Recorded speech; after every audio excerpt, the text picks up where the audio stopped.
पांडवों का अज्ञातवास समाप्त होने में कुछ समय ही शेष रह गया था।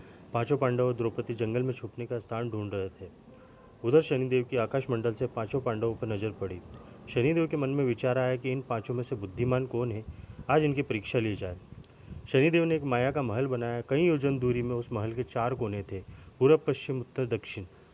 अचानक भीम की नज़र उस महल पर पड़ी और वो बहुत ही आकर्षित हो उठा। भीम ने युधिष्ठिर से बोला, भैया मुझे यह महल देखना है। भैया ने कहा, ठीक है। भीम महल के द्वार पर जा पहुंचा। शनिदेव दरबान के रूप में वहां खड़े थे। भीम बोला, मुझे महल देखना है। शनिदेव ने कहा, महल की कुछ शर्तें हैं। भीम ने पूछा, क्या शर्त है? शनिदेव ने कहा, पहली शर्त, महल में 4 कोने, आप एक ही कोना देख सकते हैं। दूसरी शर्त, महल में जो भी देखोगे उसकी सार सहित व्याख्या करनी होगी।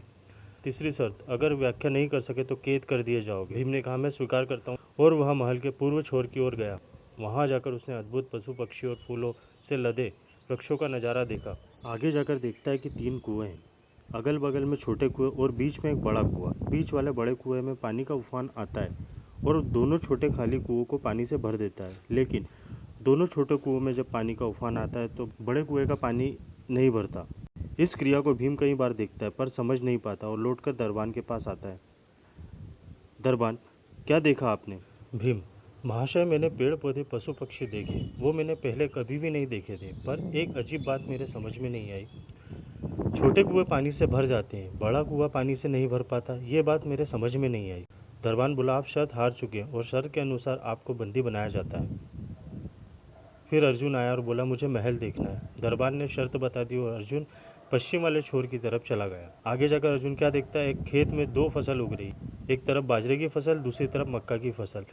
बाजरे के पौधे से मक्का निकल रही तथा मक्का के पौधे से बाजरी निकल रही है।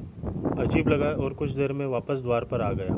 दरबार ने पूछा, क्या देखा? अर्जुन बोला, महाशय, सब कुछ देखा पर बाजरा और मक्का की बात समझ में नहीं आई। शनिदेव ने कहा, शर्त के अनुसार आपको बंदी बनाया जाता है। फिर नकुल आया, बोलता है, मुझे महल देखना है। फिर वह उत्तर दिशा की ओर गया। वहाँ उसने देखा कि बहुत सारी गायें जब उनको भूख लगती है तो अपनी छोटी बच्चियों का दूध पीती है। उसे कुछ समझ में नहीं आया और द्वार पर आ गया। शनिदेव ने पूछा, क्या देखा? नकुल बोला, महाशय, गाय बच्चियों का दूध पीती है, यह बात मुझे समझ में नहीं आई। तब उसे भी बंदी बना लिया। फिर सहदेव आया और बोला, मुझे महल देखना है, और वह दक्षिण दिशा की ओर गया। वहाँ देखता है सोने की एक बड़ी सी शिला चांदी के एक छोटे से सिक्के पर टिकी हुई है। डगमगाने पर और छूने पर भी वह गिर नहीं रही है। यह बात उसे समझ में नहीं आई और वापस द्वार पर आ गया और बोला, सोने की शिला की बात समझ में नहीं आई।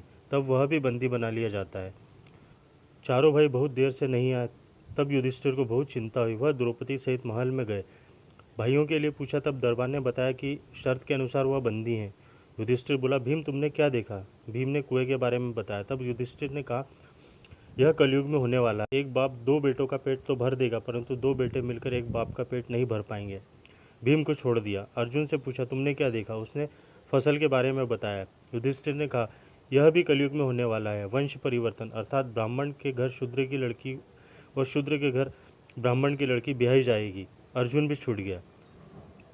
नकुल से पूछा, तुमने क्या देखा? तब उसने गाय का वृतांत बताया। तब युधिष्ठिर ने कहा, कलयुग में माताएं अपनी बेटियों के घर में पलेगी, बेटी का दाना पानी खाएंगी और बेटे सेवा नहीं करेंगे। तब नकुल भी छूट गया। सहदेव से पूछा, तुमने क्या देखा? उसने सोने की शिला का वृतांत बताया। तब युधिष्ठिर बोले, कलयुग में पाप धर्म को दबाता रहेगा, परंतु धर्म फिर भी जिंदा रहेगा, खत्म नहीं होगा। आज के कलयुग में ये सारी बातें सच हो रही है।